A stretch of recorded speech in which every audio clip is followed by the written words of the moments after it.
Assalamu alaikum dear students. I am a teacher of Junior Campus High School. Hope so all of you will be fine. Today we will discuss general mistakes of assignment number 4.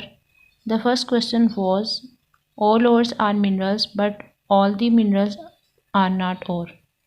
जैसा कि आप लोगों ने chapter number 16 में study किया है कि ores जो हैं उनको कहा जाता है जिनके अंदर से मेटल को एक्सट्रैक्ट करवाया जाता है, और मिनरल्स जो हैं वो आपके पास वो मटेरियल है जो कि अंडर द सरफेस ऑब्टेन होते हैं। इवन दो कि ओर्स को भी अंडर द सरफेस ही निकाला जाता है, लेकिन आप लोगों ने ये पढ़ा था कि सारी की सारी मिनरल्स को मेटल को एक्सट्रैक्ट करने के लिए यूज़ नहीं किया जा सकता। उसकी रीज़न ये है कि कुछ मिनरल्स ऐसी हैं जिनके साथ कोई अदर मटेरियल्स मौजूद होते हैं जिनमें सैंड, स्टोन, अर्थली इम्प्योरिटीज़ बहुत ज़्यादा होती हैं।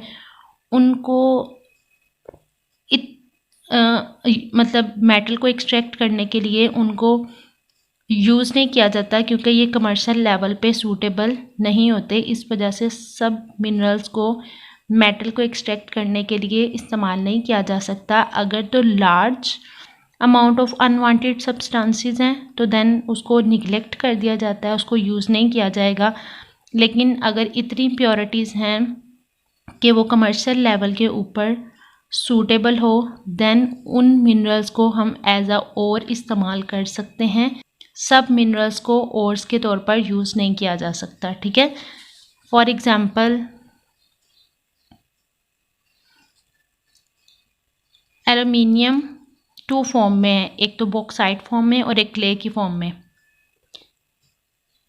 तो एल्युमिनियम को बॉक्साइट के अंदर से निकाला जा सकता है, इसको क्ले से सेपरेट नहीं किया जा सकता।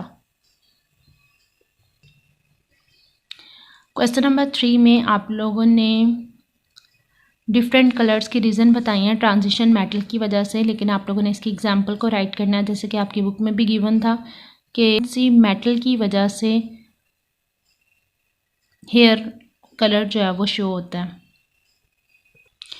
क्वेश्चन नंबर 4 गैंग और मिनरल्स के अंदर डिफ्रेंशिएट जो है वो करना था, तो आप लोगों ने इसकी एग्जांपल बिल्कुल नहीं राइट की।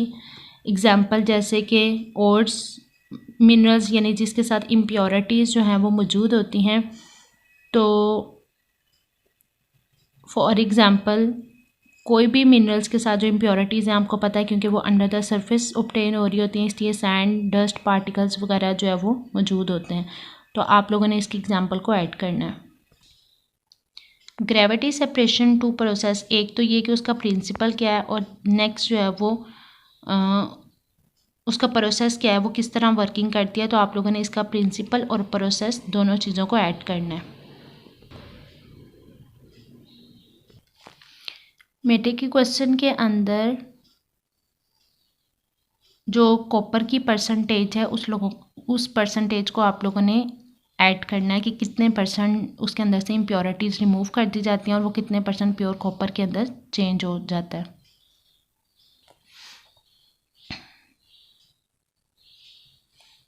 ब्लिस्टर कॉपर आप लोगों ने डेफिनेशन राइट की, लेकिन आप लोगों ने इसमें भी परसेंटेज प्योरिटी ऑफ कॉपर को डिफाइन करना है, राइट करना है, ठीक है। इस क्वेश्चन के अंदर जस्ट केमिकल रिएक्शंस के बारे में पूछा गया था। आप लोगों ने एक्सप्लेनेशन को राइट नहीं करना, जस्ट केमिकल इक्वेशंस राइट करें। These equations are enough. Urea के क्वेश्चन के अंदर आपने जो यूरिया का फार्मूला है उसको आपने राइट करना है, ठीक है। आप लोगों ने पढ़ा हुआ है NH2CONH2, तो उसको आपने इस क्वेश्चन में ऐड करना है। हैबर का प्रोसेस जो है ये अमोनिया की प्रिपरेशन के लिए है, लेकिन इसकी एक्सप्लेनेशन के साथ आपने जो इसकी इक्वेशन है उसको आपने ऐड करना है। फर्टिलाइज़र्स की वर्किंग को हमने प्रीवियस टॉपिक के अंदर भी डिस्कस किया था। फर्टिलाइज़र्स आपको मेनली पता है कि these are the source of the phosphorus and nitrogen and potassium. तो इवन ये जो एलिमेंट्स हैं डायरेक्टली सॉइल के अंदर ऐड करके वाटर को प्लांट्स को नहीं दिए जा सकते, डेट्स वाई के फर्टिलाइजर्स जो हैं these are sources of phosphorus, nitrogen and potassium elements and these are required for normal growth of the plants. ठीक है, ये रिक्वायर्ड हैं कि उनकी प्रोडक्ट ग्रोथ जो है वो ठीक हो सके। प्रोसेसेस ऑफ यूरिया फॉर्मेशन, इसके अंदर प्रोसेसेस पूछा गया था आपसे, फर्स्ट एक प्रोसेस नहीं पूछा गया था जिसमें यूरिया की फॉर्मेशन हो रही है। तीनों स्टेप्स को आपने बाय इक्वेशन जो है वो राइट करना था। Preparation of the carbon dioxide, आप लोगों ने इसको सही राइट किया, लेकिन कुछ स्टूडेंट्स ने इसकी इक्वेशन को इन्वर्स राइट कर दिया। कैल्शियम ऑक्साइड और कार्बन डाइऑक्साइड को कंबाइन करके कैल्शियम कार्बोनेट बना दिया है। इवन दो कि आप कार्बन डाइऑक्साइड की प्रोडक्शन की बात कर रहे हैं तो कैल्शियम कार्बोनेट को डीकम्पोज करवा के कार्बन डाइऑक्साइड की प्रोडक्शन करनी थी। फिज़िकल प्रॉपर्टीज़ ऑफ यूरिया, जैसा कि आप लोगों को पता है कि प्रॉपर्टीज़ आप कहते हैं कि वो किस तरह का बिहेवियर जो है वो शो करता है, उसको कहाँ कहाँ यूज़ किया जाता है। ये यूरिया की फ़िज़िकल प्रॉपर्टीज़ नहीं है, उसका बिहेवियर उसकी फ़िज़िकल करेक्टरिस्टिक को शो करता है। जैसे उसका टेस्ट क्या है, उसकी स्मेल क्या है, उसकी शेप क्या है, उसकी सोलेबिलिटी क्या है, these are all physical properties. तो फिज़िकल प्रॉपर्टीज़ में it is non combustible, solid, odourless, white crystalline form में है, इसकी सोलेबिलिटी। रिफाइनिंग ऑफ कॉपर में अगर आप इसकी डायग्राम बना दें तो वो बेस्ट है, लेकिन फ्रोथ फ्लोटेशन प्रोसेस में आप लोगों ने डायग्राम को मस्ट ऐड करना है।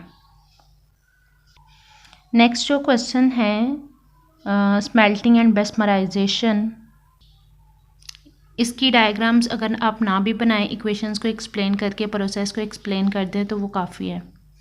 Hope so all of you will be understand.